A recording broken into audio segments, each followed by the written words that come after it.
Hola a todos y todas y bienvenidos a Estación del Libro. Hoy quería hacer el resumen de lecturas de mitad de año, porque sí, parece mentira, pero estamos en junio y desde que hice el vídeo en febrero sobre qué lecturas o qué propósitos lectores tenía este año, pues bueno, la verdad que ni tan mal. Es verdad que para ser realista me propuse lecturas primero muy largas, muy densas y bueno, yo sabía que 100% todo no lo voy a poder cumplir, pero bueno, estamos en ello y la verdad que estoy bastante contenta. Aunque sí debo decir que empecé el año un poquito regular y con bastantes decepciones. Así que nada, voy al grano. Quiero empezar por uno de divulgación, que es el libro del copywriting de Isra Bravo. Lo voy a decir rápido porque, bueno, de divulgación sobre el copywriting y demás. Este hombre es un máquina, eso las cosas como son, pero es muy prepotente y no me gusta la soberbia que tiene el libro, cómo lo trata y demás. También he visto vídeos suyos en YouTube de entrevistas y demás, de podcast que participa y casi todo lo que dice está en este libro, así que si te quieres ahorrar, no sé cuánto vale, los 17 euros de este libro y prefieres escuchar los podcasts, más o menos recoge todo lo que está aquí.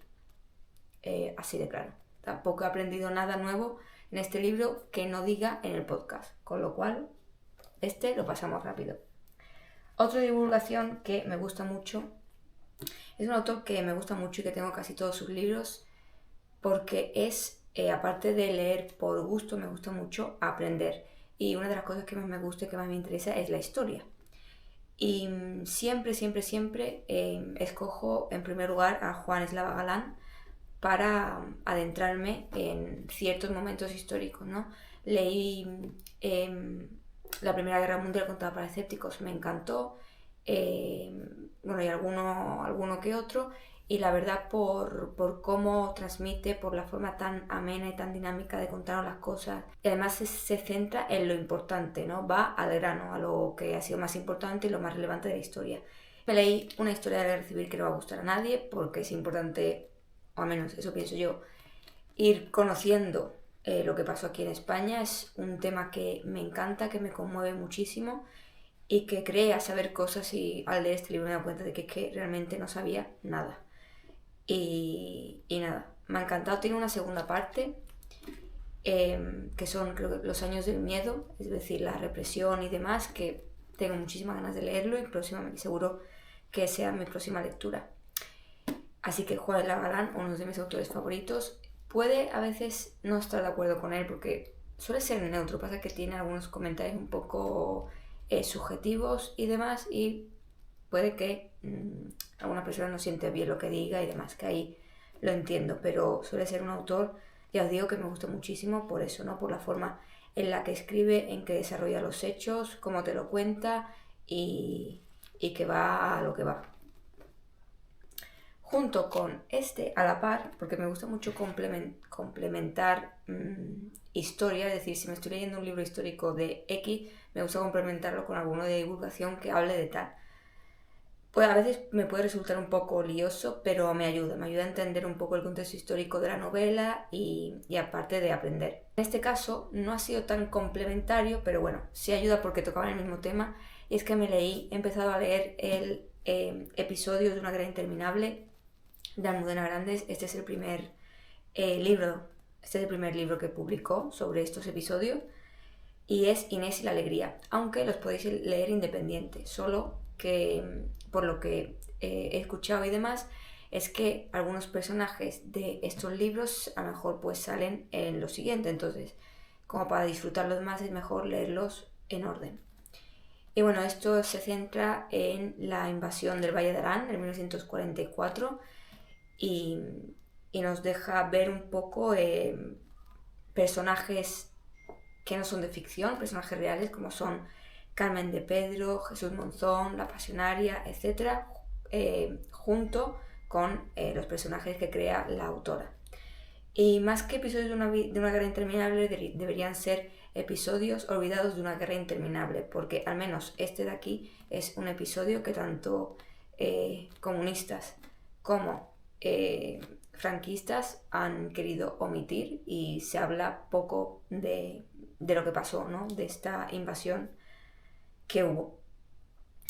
También, aparte de, bueno, de estarlo complementando con el libro que os he dicho antes, también escuché un podcast, creo que era Foro Historia, que hablaba sobre el personaje de Jesús Monzón, que fue un personaje muy importante, un tío súper inteligente, y no sé, por si os interesa y queréis complementar la historia de Mudena Grandes con ese podcast, la verdad que son unos chicos que lo cuentan súper bien y me resultó muy interesante y me ayudó un poco también a entender este personaje que no llega a ser protagonista de la historia, pero sí como que gira todo alrededor de lo que él intentó hacer. Los primeros meses estuve leyendo fantasía porque quería desconectar un poco, venía de los últimos meses de noviembre y diciembre de leer mucha novela histórica, así que necesitaba un cambio de un poco de atmósfera y de género, y entonces leí fantasía. Empecé por El fenómeno mundial de Alas de Sangre, que creo que ya he hablado un poco de él en este canal, pero bueno, en resumen, no me gustó. Entiendo a la gente que le guste o que no tenga el bagaje lector que podemos tener personas más mayores que hayamos disfrutado más de los Juegos del Hambre, de Harry Potter, etcétera, porque creo que al final es como una mezcla de todo. El autor ha cogido todo lo que funciona de estas sagas y lo ha mezclado en este libro, que no diga que sea malo, simplemente que no sorprende tanto. Y bueno, hasta que no salga los 5 no me pienso leer los siguientes, porque la verdad que tampoco me creó las expectativas y este hype que supuestamente tenía. La verdad que salí bastante decepcionada, aunque no es que no me gustase, sino que esperaba más de este libro. Y otro que me leí también fue Rivales Divinos, de Rebecca Ross, muy juvenil, supuestamente es un Enemies to Lovers, no lo vi en ningún momento por ningún lado, venden cosas que luego no hay por dónde cogerlas, y me gustó incluso más que Alas de Sangre, por cómo se desarrolla la historia. Lo que sí es verdad que en Rivales Divinos la autora podría haber contado esta historia sin tener que recurrir a la fantasía. Pero claro, para la conexión, la relación de los personajes, el nexo de los personajes, que es una máquina de escribir, para que tenga coherencia o se pueda justificar, sí o sí tienes que recurrir a algo paranormal, algo mágico. Pero después no explica el porqué, es decir, no justifica, es como eso está ahí y hasta ahí. Supongo que en la segunda parte, forma parte de una biología, explotará un poco y desarrollará más por qué nos quiere contar que esta historia es de fantasía. Porque en este libro ya os digo que si no fuese por lo de la máquina de escribir que conecta a ambos, después no hay nada fantástico, nada fuera de lugar que no pudiera pasar en la vida real. No sé si me explico. Pero bueno, la verdad que bastante bien. No ha sido mi mejor lectura, ni mucho menos. Pero bueno, está entretenido y guay. La segunda parte sí que, pese a ello, la segunda parte no me voy a leer. La voy a esperar que salga en bolsillo o que alguna oferta de estas de Kindle, porque la verdad que tampoco se cierra en medio que. Sí hay interés a ver qué pasa, pero tampoco... no sé, que tampoco tengo mucho interés en continuar esta historia, la verdad. Después por fin me he atrevido con un clásico que tenía muchas ganas de leer, a la vez que mucho miedo y respeto, no sé por qué, pero El retrato de Dorian Gray siempre me ha producido como miedo. Vi un tráiler que recuerdo que salió el actor este del Príncipe Caspian, de Narnia, que en aquella época tuvo un boom y demás, y hacía el tráiler de Dorian Gray y me da mucho miedo, porque claro, la ambientación es muy oscura, es muy, muy gótica, y me daba miedo adentrarme en esta historia, pero la verdad que bueno, al final es una lucha entre la moral y el hedonismo, y bueno, Oscar Wilde hace un poco el personaje de uno de los protagonistas, de Henry, y la crítica a la sociedad victoriana de aquella época. Me ha gustado mucho, creo que tiene un final redondo, tiene unas frases y unas reflexiones, creo que todavía se pueden incluso aplicar a nuestra vida, y me ha gustado muchísimo, la verdad. Otro clásico de la literatura mexicana ha sido Pedro Páramo. Aquí debo decir que he necesitado 2 lecturas. La primera lo entendí, pero me faltaba información, me faltaban cosas, y es verdad que el vocabulario que se utiliza aquí en Pedro Páramo pues es adaptado al campo, a los caciques, un poco al contexto de la obra y del autor. Y cuando analicé o escuché podcasts, vi vídeos un poco de analizando la obra y hice una segunda relectura, el simbolismo, lo que significan las cosas, pues ya todo cambia, toda la percepción que yo tenía o lo que me había supuesto la primera lectura varía totalmente, y en la segunda lo disfruto muchísimo porque sí he visto lo que el autor nos quiere decir, lo que el autor nos quiere contar, y, y me ha encantado. O sea, es un realismo mágico, la soledad, el anhelo, la nostalgia y ese pueblo tan Comala y ese inicio, sobre todo, que me han encantado y no lo esperaba, y la verdad que me ha gustado muchísimo.